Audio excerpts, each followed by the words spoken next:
Ontario liberal পার্টির Scarborough south ওয়েস্টের nomination নির্বাচন নিয়ে যে আরবিট্রেশন মিটিং ডেকেছিল, সেই আরবিট্রেশন মিটিংয়ে শেষ পর্যন্ত কী সিদ্ধান্ত হলো, এ বিষয় নিয়ে অনেকেই জানতে চেয়েছেন, অনেকেই প্রশ্ন করেছেন যে আমার কাছে এই ব্যাপারে কোনো তথ্য আছে কিনা।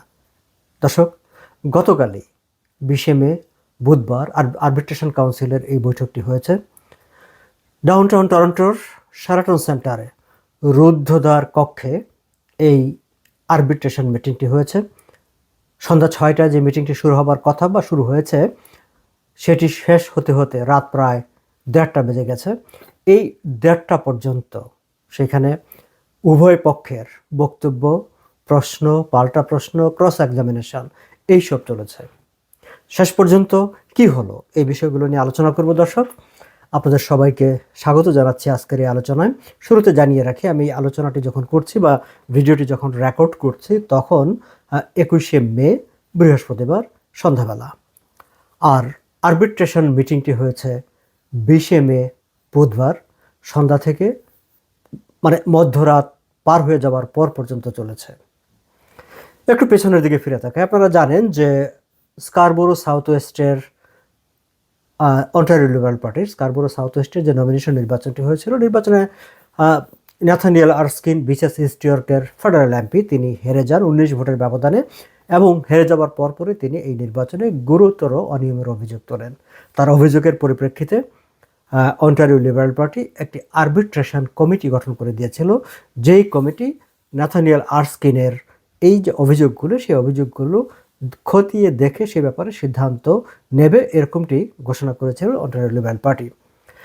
সাবেক ক্যাবিনেট মিনিস্টার, যিনি একসময় পেশায় আইনজীবীও ছিলেন, ডেভিড জিমারের নেতৃত্বে 3 সদস্যের এই আরবিট্রেশন কমিটিতে আছেন জেনিফার নরম্যান এবং অ্যাডাম গোল্ডেনবার্গ।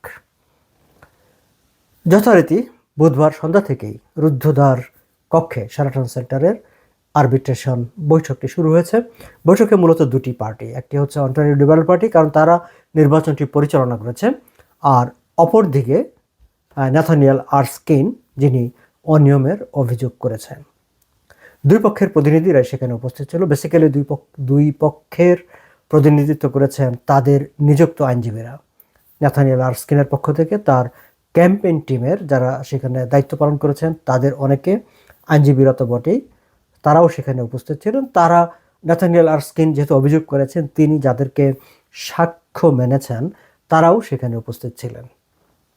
শুরুতেই প্রত্যেক পক্ষকে, যতটুকু জানা গেছে আর কি, শুরুতেই প্রত্যেক পক্ষকেই এই আরবিট্রেশন বোর্ড বা কর্মকর্তারা তাদেরকে শপথ করে নিয়েছেন যে এই আরবিট্রেশন মিটিংয়ে যা কিছু আলোচনা হবে, যেই সব বিষয় নিয়ে প্রশ্ন করা হবে, হোয়াট এভার মেবি, সেটি কেউ বাইরে নিয়ে কথা বলতে পারবেন না। বলাই বাহুল্য, মিটিংয়ের পর দুই পক্ষের কেউ একটু মুখ খোলেননি, বলা যায় একেবারে তারা ঠোঁট সেলাই দিয়ে বসে আছেন। ফলে তথ্য পেতে কি হয়েছে সেটুকু খুবই ব্যাক পেতে হয়েছে। তারপরে যতটুকু জানা গেছে বিভিন্ন সূত্র থেকে, বিশেষ করে মেইন স্ট্রিম মিডিয়ার যেসব জার্নালিস্টরা এই মিটিংটি ফলো করেছেন, আপনারা জানেন যে অন্টারিও লিবারেল পার্টির স্কারবোরো সাউথ ওয়েস্টের নির্বাচনকে ঘিরে যা ঘটেছে সেটির ব্যাপারে কানাডার মেইন স্ট্রিম সংবাদপত্র বলি বা নিউজ পেপার বা সাংবাদিকদের তো বটেই, পলিটিক্যাল সায়েন্টিস্ট, রাজনৈতিক বিশ্লেষক, যারা রাজনীতি নিয়ে বিশ্লেষণ করেন, যারা গবেষণা করেন, প্রত্যেকেরই তুমুল আগ্রহ তৈরি হয়েছে। আগ্রহ তৈরি হওয়ার কারণগুলো নিয়ে আমি আলাদাভাবে পরে বিশ্লেষণ করব, কিন্তু প্রত্যেকেরই মনোযোগ ছিল আরবিট্রেশন মিটিংটাতে আসলে কি হয়। এবং বিভিন্ন সূত্র থেকে যতটুকু জানা গেছে যে এই আরবিট্রেশন মিটিংয়ে মূলত ন্যাথানিয়েল আরস্কিনের যে অভিযোগগুলো, সেই অভিযোগগুলো নিয়ে আলাপ আলোচনা হয়েছে, লিবারেল পার্টির বক্তব্য জানতে চাওয়া হয়েছে। মূলত দুই পক্ষের আইনজীবীরাই কথাবার্তা বলেছেন। এবং যেহেতু অভিযোগকারী ন্যাথানিয়েল আরস্কিন এবং তার পক্ষে নির্বাচন কক্ষে যারা দায়িত্ব পালন করেছিলেন এবং তিনি যাদেরকে সাক্ষী হিসাবে নিয়ে গেছেন, তাদেরকে ক্রস এক্সামিনেশন করা, জেরা করা আর কি, যেটা যে তাদের কাছ থেকে প্রমাণ চাওয়া, সেই বিষয়গুলো চলেছে। এবং বক্তব্য পাল্টা বক্তব্য রাত শেষ হতে হতে প্রায় 1:30টার মতো বেজে গেছে বলে জানা গেছে। তবে কালকের এই বৈঠকে আরবিট্রেশন কমিটি তারা জানিয়েছেন যে তারা এখনই সঙ্গে সঙ্গে তারা কোনো সিদ্ধান্ত কিংবা কোনো রায় দেননি। অবশ্য সেটি সম্ভব ছিল না, কারণ দুই পক্ষের যেসব বক্তব্য, সেই বক্তব্যগুলোকে ব্যাখ্যা বিশ্লেষণ করে তাদের একটি কনক্লুশন দাঁড় করানোর জন্য খানিকটা সময় লাগবে। হয়তো আগামী কয়েকদিনের মধ্যে, আমি বলছি না যে কালকেই বা এটি নিশ্চিত না, তবে কয়েকদিন লেগে যেতে পারে বলে এইটুকু অন্তত ধারণা পাওয়া গেছে। তবে একটি বিষয় পরিষ্কার না যে আরবিট্রেশন বোর্ড তাদের ফাইন্ডিংস পুরোপুরি তারা প্রকাশ করবেন, নাকি কেবলমাত্র তাদের যে সিদ্ধান্তটুকু, সেই সিদ্ধান্তটুকু তারা জানিয়ে দেবেন, সেটি এখনও পরিষ্কার না। এবং যদি শুধুমাত্র সিদ্ধান্ত জানিয়ে দেওয়া হয়, সেক্ষেত্রে হয়তো নাথানিয়েল আরস্কিন যে অভিযোগগুলি করেছেন যে নির্বাচনে গুরুতর অনিয়ম হয়েছে, সেই অনিয়ম সেটা কি প্রতিষ্ঠিত হলো অথবা প্রতিষ্ঠিত হলো না, সেটুকু তারা জানাতে পারেন, অথবা বিস্তারিত জানাতে পারেন। সেটি এই কমিটির উপরে নির্ভর করবে। তবে তারা কোন পথটি বেছে নেবেন সেটি জানবার জন্য আমাদেরকে আরও বেশ কয়েকটা দিন অবশ্যই অপেক্ষা করতে হবে। এই আরবিট্রেশন কাউন্সিলের মিটিংটি যখন চলে দর্শক, তখন আরও একটা ইন্টারেস্টিং ঘটনা ঘটেছে। আপনারা যারা স্কারবোরো সাউথ ওয়েস্টের লিবারেল পার্টির তৎপরতার খোঁজ খবর রাখেন, তারা হয়তো জানবেন যে আরবিট্রেশন কমিটির মিটিং ডাকা হয়েছিল সন্ধ্যা 6টায় ডাউনটাউনে। ঠিক একই সময়ে সন্ধ্যা 6টায় স্কারবোরো সাউথ ওয়েস্টের কিংস্টন রোডে আহসানুল হাফিজ, যিনি এখন পর্যন্ত অন্টারিও লিবারেল পার্টির মনোনয়ন পেয়েছেন, ওই নির্বাচনে 19 ভোটের ব্যবধানে বিজয়ী হয়ে তার যে ক্যাম্পেইন অফিসটি নতুন নেওয়া হয়েছে, সেই ক্যাম্পেইন অফিসে একটি সভা হয়েছে। সেই সভাটি ডেকেছিলেন স্কারবোরো গিল্ডউডের এমপি অ্যান্ড্রিয়া হ্যাজেল। তিনি একটি সভা ডেকেছিলেন এবং সেই সভায় যে ফ্লায়ারটি ডিস্ট্রিবিউশন আমন্ত্রণপত্র বিতরণ করা হয়েছিল, সেখানে বলা হয়েছে নির্বাচনকে সামনে রেখে ঐক্যবদ্ধ অবস্থান নেওয়ার জন্য এই বৈঠকটি ডাকা হয়েছে। দর্শক খেয়াল করবেন, যখন স্কারবোরো সাউথ ওয়েস্টের নমিনেশন নির্বাচনের বিরুদ্ধে আনিত গুরুতর অভিযোগগুলো নিয়ে আরবিট্রেশনের মিটিং চলছে, ঠিক একই সময়ে নির্বাচনে ঐক্যবদ্ধ অবস্থান নেওয়ার জন্য এখানে একজন এমপিপি বৈঠক ডেকেছেন লিবারেল পার্টির তাদের সমর্থকদেরকে, এবং সেটি হয়েছে আহসানুল হাফিজের ক্যাম্পেইন অফিসে। অনেকে এই বিষয়টিকে এক ধরনের চাপ তৈরি করা কিংবা এক ধরনের একটা ডেমনস্ট্রেশন শো আপ করার সঙ্গে তুলনা করছেন। কারণ ওইদিকে আরবিট্রেশন চলছে, এইদিকে একটি সভা করা হচ্ছে। এই প্র্যাকটিসটা আসলে আমি জানি না কোনো ডেভেলপড কান্ট্রির পলিটিক্সে হয় কি না, বাট এটা লেস ডেভেলপড কান্ট্রি কিংবা ডেভেলপিং কান্ট্রির পলিটিক্সে এই ধরনের একটা মানে চাপ তৈরি করার একটা প্রচেষ্টা থাকে, সেটি এখানে করেছে। ইনফ্যাক্ট অন্টারিও লিবারেল পার্টির স্কারবোরো সাউথ ওয়েস্টে মানে নির্বাচন প্রক্রিয়াকে ঘিরে যত ঘটনাগুলি ঘটেছে, তার অধিকাংশই আসলে ক্যানাডিয়ান পলিটিক্সের যে স্ট্যান্ডার্ড তার বাইরে একটা সাবস্ট্যান্ডার্ড প্র্যাকটিস এখানে চলছে। এমনকি নির্বাচনী প্রক্রিয়ায় যেসব অভিযোগগুলো এসেছে, সেই অভিযোগগুলো যদি প্রমাণিত হয়, তাহলে তো সেই নির্বাচন যে একেবারে মানে ক্যানাডিয়ান স্ট্যান্ডার্ডের বাইরের একটা নির্বাচন, সেটি প্রমাণিত হয়ে যাবে। এনিওয়ে, বিশ্লেষকরা এই বিষয়গুলোকে যেভাবে দেখছেন, আমি নানা জনের একটু বক্তব্য, ব্যাখ্যা, বিশ্লেষণ বিশেষ করে টুইটারে ফলো করার চেষ্টা করছিলাম। তাদের অনেকেরই মনে, বিশেষ করে রাজনৈতিক বিশ্লেষকদের মনে একটি প্রশ্ন জেগেছে যে এর আগে একটা অভিযোগ উঠেছিল, সেটি নিয়ে ফেডারেল গভর্নমেন্ট একটা মানে তদন্ত কমিটিও গঠন করেছিল, যে foreign interference in Canadian politics. China, India, তারা এই বিশেষ করে নমিনেশন প্রসেসে তারা ইন্টারফেয়ার করে তাদের পছন্দের প্রার্থীকে জিতিয়ে সংসদে পাঠানোর এরকম একটা প্রক্রিয়া করেছে। এগুলো নিয়ে ইনভেস্টিগেশন হয়েছে এবং ফেডারেল গভর্নমেন্টের যে ইনভেস্টিগেশন কমিটি, তারা প্রমাণও পেয়েছে, সেগুলো বলেছে।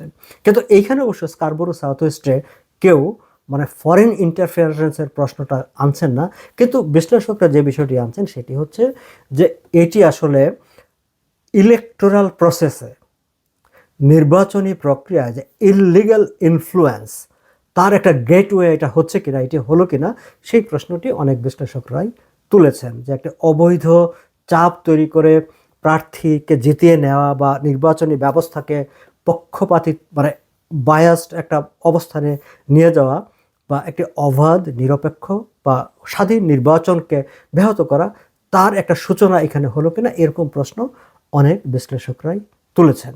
একই সঙ্গে আরও একটি প্রশ্ন উঠেছে যে যদি, কারণ এখন এটি পরিষ্কার না যে আরবিট্রেশন বোর্ড আসলে কী সিদ্ধান্ত দেবে, কিন্তু যদি বিষয়টি প্রমাণিত হয় কিংবা প্রমাণিত হোক বা না হোক, দুটি ক্ষেত্রে যেহেতু অভিযোগগুলো উঠেছে এবং এই অভিযোগগুলো নিয়ে মেইনস্ট্রিম মিডিয়াতে আলোচনা হয়েছে, ফলে এটি আসলে অন্টারিও লিবারেল পার্টিকে একটু ব্যাক স্টেপে ফেলে দিয়েছে, একটু ব্যাক ফুটে ফেলে দিয়েছে।